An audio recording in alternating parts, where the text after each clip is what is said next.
With us here today.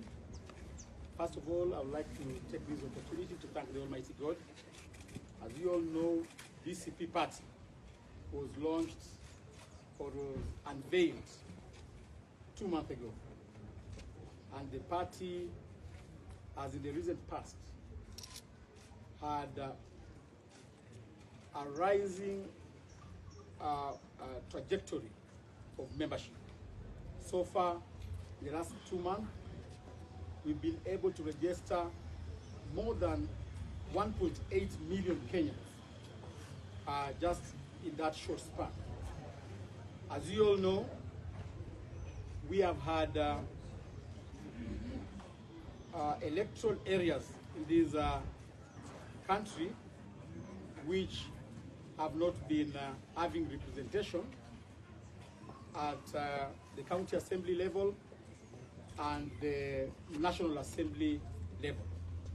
We were waiting for the constitution of the IEBC, and we are glad that after the IEBC was sworn in last week, we are optimistic that in a few months from now, we are going to have the by-elections. We want to urge the IEBC commissioners to hasten the process of ensuring that we have the respective pending by-elections. And as DCP, we have decided that we are going to field candidates in all the by-elections in Kenya. All the 22 MCAs and all the 6 parliamentary by-elections. We are going to field candidates even in Nyanza region. The constituency which was being represented by the late Omondo, Homa Bay, the constituency which was being represented by the current CS of Energy, Wandai. We want to assure Kenyans that this is a national party. We've had wide speculation that this is a party dominant in one region, but it is evident that this is a national party.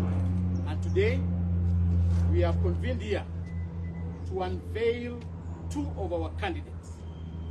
One of them is from Banisa constituency, from Mandera County, and we now have a candidate called Aden Mohamed, who is joining our party today as our candidate, and I'd like to urge all the people coming from Banisa constituency to stand behind Aden Mohamed, because this is now the symbol of change in that by-election. So Aden Mohamed, karibu sana kwa chama.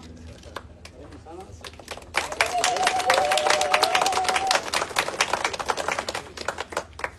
In the same breath, as you all know, we lost our member of parliament in Malava constituency, the late Honorable Malulu Injendi, and we are pleased today to announce to the people of Malava constituency and Kakamega County that the DCP will be fielding a candidate by the name Wakili Edgar Busiega.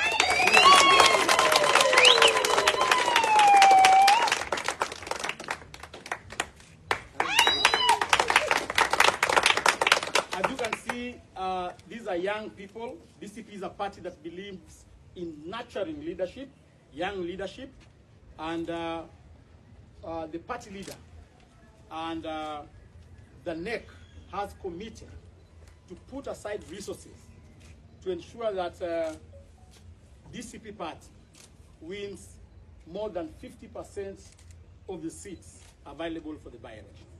Lastly, I want to ask the IEBC commissioners to start ensuring that any person who is elected or has the ambition of being elected abides by the code of conduct and the electoral laws available to regulate elections in Kenya. We have seen a number of members allied to the government trying to insinuate that in 2027, even if they lost election, they are going to subvert the will of the people. We want to ask IBC, we must now see you swinging in action. We will do a petition against those members who have made those reckless statements.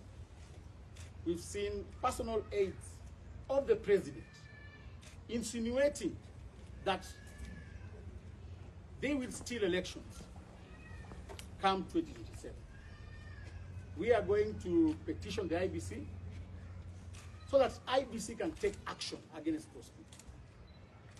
You cannot subvert the will of the people. Otherwise, I want to ask our two candidates to say something, and then we proceed.